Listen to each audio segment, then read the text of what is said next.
L'observation de la nature, sa vocation. Cyril Blond est naturaliste. Il vient évaluer l'évolution de la biodiversité au golfe de Carré depuis son premier audit en 2009. J'ai 3 espèces d'oiseaux que je n'avais pas vues en fait, sur le site, dont la fauvette des jardins et puis le bourré pivoine, qui sont des espèces qui sont menacées en fait, en France, en Bretagne.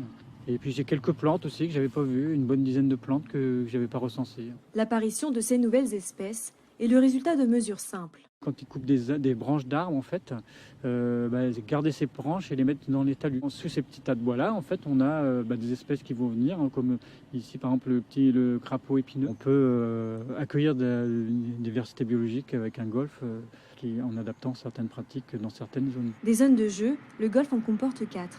Le green, le fairway, le demi-rough et le grand rough.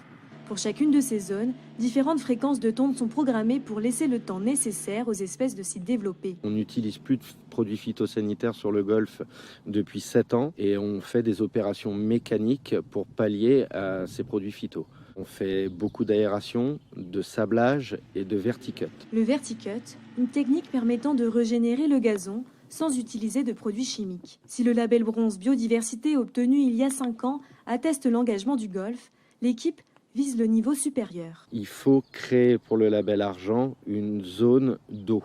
Donc là, nous, on va créer une retenue collinaire qui va être juste derrière nous, de 1000 mètres carrés, qui va faire 1140 mètres cubes d'eau de retenue collinaire. Et là, on va avoir des espèces d'amphibiens et de batraciens qui vont s'installer. On va créer une autre biodiversité. Avec ce label, le fondateur du golfe souhaite dépoussiérer l'image de ce sport et croit à l'étendue des bonnes pratiques chez ses confrères. Quand on a été labellisé, si vous voulez, ça leur paraissait inaccessible. Et finalement, en réfléchissant, il y a de plus en plus de golfs qui se rendent compte qu'eux aussi peuvent le faire. Aujourd'hui, sur les 770 golfs en France, 81 sont détenteurs du label biodiversité, dont 7 en Bretagne.